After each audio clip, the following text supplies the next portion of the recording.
जी doctor Sachin ji. मगर कुछ लोग शाकाहार को सर्वश्रेष्ठ भोजन मानते हैं, पर वहीं कुछ लोग ऐसे भी हैं जो लोग मांसाहार को बहुत उपयोगी मानते हैं। हमारे बीच में काफी दर्शक मौजूद हैं, आइए इन्हीं से पूछ लेते हैं अगर इनके कुछ प्रश्न हैं इससे संबंधित। नमस्कार, मेरा नाम लव है, मैं दिल्ली से हूँ। मेरा क्वेश्चन ये है कि मैं रोज़ जिम जाता हूँ, शरीर का स्टेमिना बढ़ाने के लिए मैं मांसाहार लेता हूँ, तो क्या ये सही है? जी, आप जिम जाते हैं और आपका लक्ष्य है कि आपका शरीर शक्तिशाली हो। तो ये जो मान्यता है कि मांसाहार खाने से शरीर शक्तिशाली होता है। दुनिया में कहावत भी चलती है, मांस खाए मांस बढ़े, ऐसा भी कुछ लोग बोलते जी हैं। जी जी। तो इस विषय में हमको अपने शरीर के बारे में थोड़ा समझना होगा। देखिए, जो मनुष्य का जो शरीर है वो इस तरह की उसकी बनावट है कि हमारे अंदर जो प्रोटीन है और जो पशुओं में जो प्रोटीन है, इसमें बहुत विसंगति है।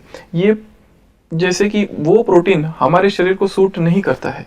इसका एक मुख्य कारण ये है कि मनुष्य की जो इंटेस्टाइन है, जिसको अंतड़ी कहते हैं, ये लंबी अंतड़ी वाला है हमारा जी, जी, जी। मनुष्य का जो शरीर है। हाँ जी। और जो दूसरे जो एनिमल्स है, जैसे लायन है, डॉग है, इनकी जो इंटेस्टाइन है ये छोटी है। तो ये जो लंबी अंतड़ी वाला हमारा जो इंटेस्टाइन है, ये कभी भी इस तरह का जो भोजन है मांसाहार, उसके लिए उपयुक्त नहीं है। तो इससे, और अभी तो मान्यता ये है कि बहुत सारी जो बीमारियां हैं ये मांसाहार से बढ़ रही है, जैसे बीपी हो गया, शुगर हो गया। तो जितने भी मरीज हैं उनको तो हम आजकल ये कहते हैं कि भाई आप अगर ये ले रहे हैं तो धीरे धीरे उनको छोड़ो, अगर कोई तुरंत छोड़ सके तो भी उसको छोड़े। दूसरी एक बात, क्या कभी आपने कोई ऐसा व्यक्ति देखा है कि जो हमेशा मांसाहारी करता है? कभी तो वो शाकाहार करता ही होगा। हाँ जी। Sometimes he has to take, जी। But for a person to remain vegetarian, he doesn't require to be non-veg. He can remain vegetarian whole life. जी, जी, और जी। आप देखेंगे मांस में है क्या? It contains proteins. हाँ जी। उसमें कैल्शियम नहीं है, उसमें फाइबर्स नहीं है। वेजिटेरियन डाइट है, उसमें फाइबर्स होते हैं। That is very good, important for the body. हाँ उसमें कैल्शियम होता है, उसमें बहुत सारे विटामिन होते हैं। बाकी जो मांस है उसमें there is nothing but only proteins. और दूसरी एक बात, ये तो मैंने आपको कुछ मेडिकल व्यू पॉइंट बताए, पर इसके साथ में और भी बहुत सारी बातें जुड़ी हुई है। जैसे अगर धार्मिक पहलू ले लिया जाए, हाँ जी। तो किसी भी व्यक्ति की हत्या करना हाँ जी। दया धर्म का मूल कहा जाता है भारतीय संस्कृति में। यहाँ तक तो ये वो संस्कृति है जहाँ पर एक चींटी को मारना भी पाप समझा जाता है भारतीय सभ्यता में। किसी भी जीव की कि हत्या करना, किसी भी जीव की हत्या करना ये तो पाप समझा जाता है। अच्छा चलो, कभी आपने उन जानवरों को देखा है कि जिनको अभी मारने जाने वाले हैं, किस प्रकार के भाव उनके अंदर होते हैं? उनकी वो चीख, उनकी वो पुकार, उनका वो दर्द, उनकी वो वेदना। आपने कभी उस गाड़ी को देखा है कि मुर्गी वाली गाड़ी, जाली वाली गाड़ी होती है, अंदर बहुत सारे मुर्गे होते हैं, कि उनको लेके जा रहे जाते हैं। वो मुर्गियां आप देखेंगे अपनी चोंच बाहर निकाल रहे हैं, जैसे कि दर्द है उनमें। ने एक रिसेंटली जापान में क्योटा करके एक जगह है, वहां पर बहुत बड़ी एक इंटरनेशनल कॉन्फ्रेंस हुई थी, क्योटा प्रोटोकॉल जिसको कहते हैं। वहां पर व्हाट दे हैव कंक्लूडेड कि ये जो ग्लोबल वार्मिंग जो हो रही है उसका एक रीजन उन्होंने नॉन वेजिटेरियन डाइट बताया है।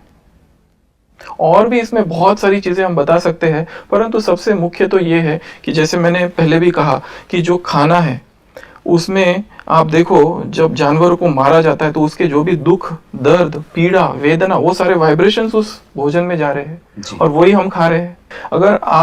अगर देखो, आपको अगर मांस आप खा रहे हो तो साथ में ये सारे वो जानवर के वाइब्रेशंस, उसमें वायरसेस, और हमारा शरीर उसको एक्सेप्ट नहीं करता है, फिर भी हम खा रहे हैं। और आपने जो बात कही कि भाई शारीरिक शक्ति बढ़ती है, तो आज ये सारे जो तथ्य मैंने आपको बताए, इसके बाद तो बहुत सारे ऐसे जो खिलाड़ी है उन्होंने भी जैसे कि अभी वेजिटेरियन डाइट चालू कर दिया है जी।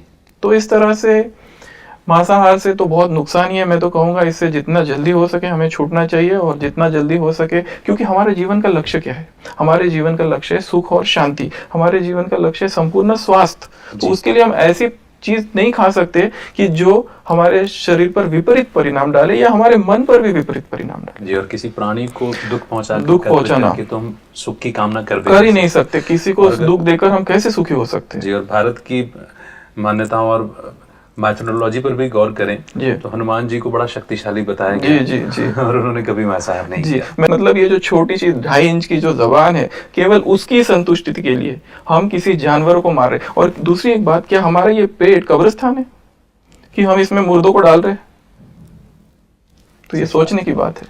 मैं चाहूंगा कि anything that moves, that flies, that swims, that walks, we don't eat. ये हमारी संस्था का परहेज है। दोस्तों, खान पान से और परहेज से संबंधित इतनी अहम और नई जानकारियां हमें मिल रही हैं और मांसाहार शरीर के लिए अनुपयुक्त है, ये तो हमने कभी सोचा ही नहीं था। बस औरों को देखा और फॉलो करते चले गए।